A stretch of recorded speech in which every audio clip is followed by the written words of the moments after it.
जब देश आजाद हुआ तो हम मुसलमानों ने बाबा साहब की बात नहीं सुनी।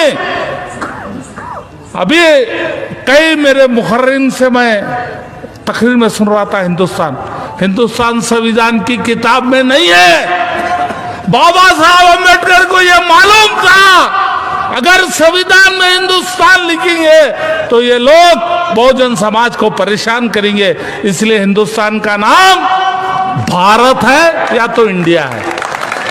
मैं माफी चाहता हूँ, भारत और इंडिया बोलते, हम खुद हिंदुस्तान बोले तो फिर उड़ो क्या भी बोलते।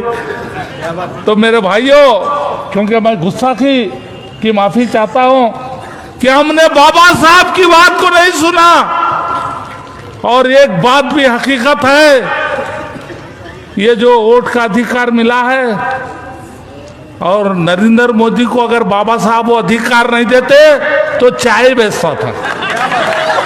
येडियुरप्पा को बाबा साहब अधिकार नहीं देता तो वो शिकारीपुर में तेल बेचता था। ये बाबा साहब ने अधिकार दिया और तुमको अधिकार दिया भाई। अब बाबा साहब याद आ रहे हैं हमको। मेरे को तो कुछ भी नहीं, मैं 35 साल से जय भीम वालों के साथ हूं। मुझे मालूम है इस मुल्क में इन शरपसंदों का मुकाबला जय भीम के नारे के साथ किया जाता है। तो इसलिए मेरे भाइयों, ये आपको थोड़ा अपनी तारीख की तरफ जाना पड़ेगा। क्या मौलाना?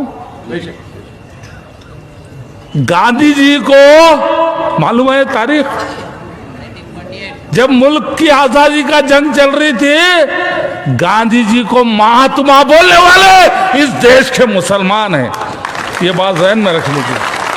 और आज ऐसा वक्त आया है जो गांधी जी को कत्ल कर रहे हैं, नाथूराम गोडसे की औलाद, वो तुमको सर्टिफिकेट पूछ रही।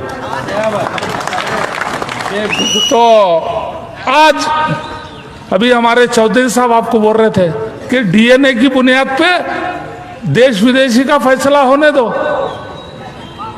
करो बोलो, हम तो बोल रहे हैं एनआरसी कर भाई, हमारे डीएनए की बुनियाद पर करो। यहाँ का दलित, यहाँ का मुसलमान, यहाँ का ओबीसी, हम सब खून के भाई हैं।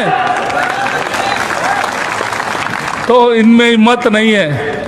ये खून के भाइयां एक हुए तो बहुत हैरानी है, बहुत हैरानी है। अब हर जगह आप लोग भी एक होकर काम करो। और आज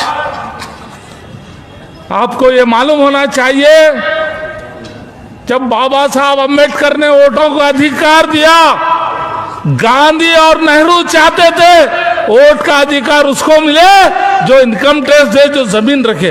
कितने दलित जमींदार थे इनकम टैक्स देते थे, कितने मुसलमान देते थे, कितने ओबीसी के लोग। लेकिन बाबा साहब अम्बेडकर ने कहा नहीं, जो जवान है, जो अकल रखता है, जिसकी उम्र 21 साल है, वो वोटों का अधिकार है उसका। ये बात ज़हन में रख लो आप।